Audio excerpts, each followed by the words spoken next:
Seperti mana yang dimaklumkan, saya panggil press conference ini berhubung dengan isu usul yang yang diluluskan tanpa bahas, yang berhubung dengan Sisters in Islam yang terkandunglah di dalam leaflet usul-usul yang mana dinyatakan bahawa ianya adalah usul daripada PAS kawasan Shah Alam, So yang pertama yang perlu saya jelaskan, dan benda ni sebenarnya saya dah sebut juga kepada beberapa orang lah yang bertanya,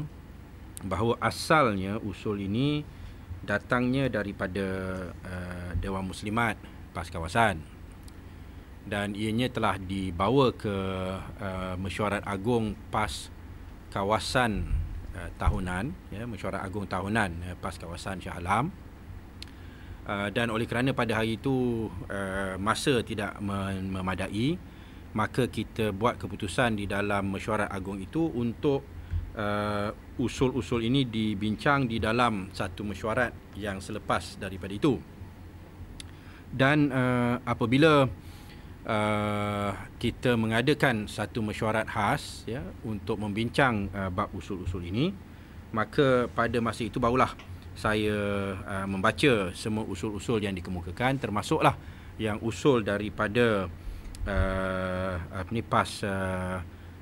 Dewan Muslimat PAS kawasan berhubung dengan isu Sisters in Islam ini, Dan di dalam mesyuarat itu saya telah memaklumkan kepada wakil daripada Muslimat bahawa wording di dalam usul ini amat mengelirukan, ataupun boleh dikatakan boleh menimbulkan salah faham dan salah tafsir, Dan setelah kita berbincang, telah dipersetujui bahawa satu pindaan akan dilakukan kepada teks usul itu, tetapi saya tidak memindanya di dalam mesyuarat itulah, dan diserahkan balik kepada wakil Dewan Muslimat untuk membuatkan pindaan, oleh kerana kita punya mesyuarat kawasan tu diadakan pada bulan 4, dan mesyuarat selepas mesyuarat kawasan tu masih lagi dalam ujung bulan 4 ataupun awal bulan 5. Lepas tu kita pun sibuk dengan bermacam-macam program lah, kalau tak silap saya termasuk dengan pilihan raya kecil, yang untuk penanti dan sebagainya. So oleh kerana itu, dan oleh kerana saya pun sibuk dengan meresmikan beberapa mesyuarat-mesyuarat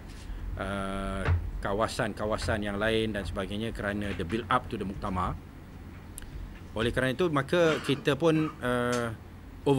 saya overlook, dan bila pada hari muktamar, usul ni pun hanya diserahkan kepada kita pada hari yang terakhirnya, on that Sunday itself, So kesilapan yang telah berlaku tu tak dikesan, sehingga selepas selesai muktamar, di mana ada reporter daripada Malaysian Insider, dia tanya saya tentang usul ini, dan pada masa itu barulah saya pun tersedar bahawa perkara ini telah berjalan ataupun telah diserahkan kepada PAS Pusat tanpa dilakukan pindaan seperti mana yang dipersetujui. Dari segi niat usul ini, nombor satu, kita bersetuju bahawa memang banyak sikap dan pendirian Sisters in Islam yang kita tidak senangi, dan kita tak setujulah, dan kita merasakan bahawa ianya bercanggah dengan hukum Islam itu sendiri, tetapi apa yang dimaksudkan di sebalik usul ialah supaya tindakan diambil, dalam arti kata untuk membetulkannya,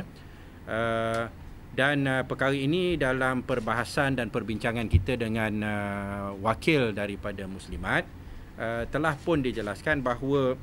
wording yang ada ini menunjukkan satu kecenderungan terhadap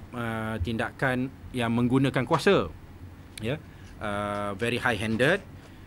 dan perkara yang seperti ini sebenarnya adalah bercanggah.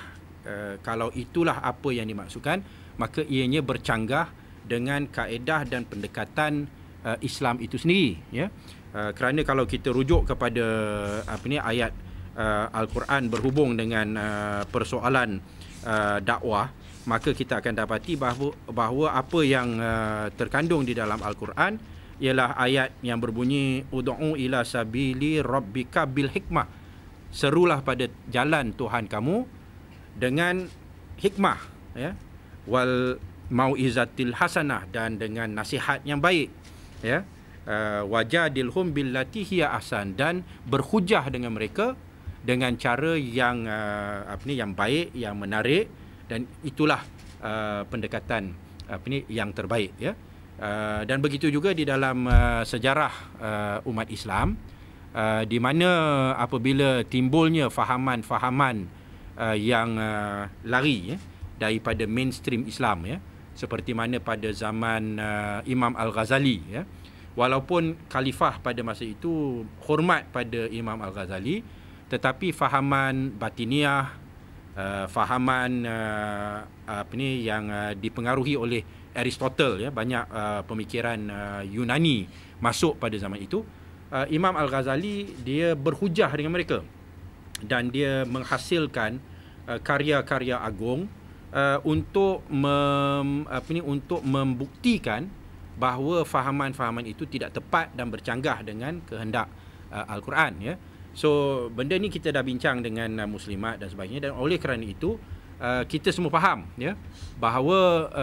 kaedah dan pendekatan engagement, dialog, discussion, debate dan forum adalah kaedah yang diinginkan, ya. So that is why pada hari itu saya telah menyatakan bahawa ayat yang terdapat di dalam usul itu mengelirukan. Nombor satu, kerana ianya memberikan gambaran bahawa kita tidak sanggup untuk berhujah dan memberikan penjelasan, kita terus nak haramkan sahaja.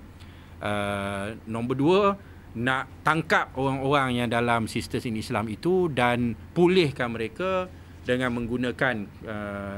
kononnya lah ISA ke dan undang-undang yang lain dan sebagainya, ya. So benda ni semua telah dibincang dan dibahas dan dijelaskan. Tetapi yang silapnya bagi pihak diri saya sendiri ialah apabila saya memberikan arahan untuk ianya diubah suai,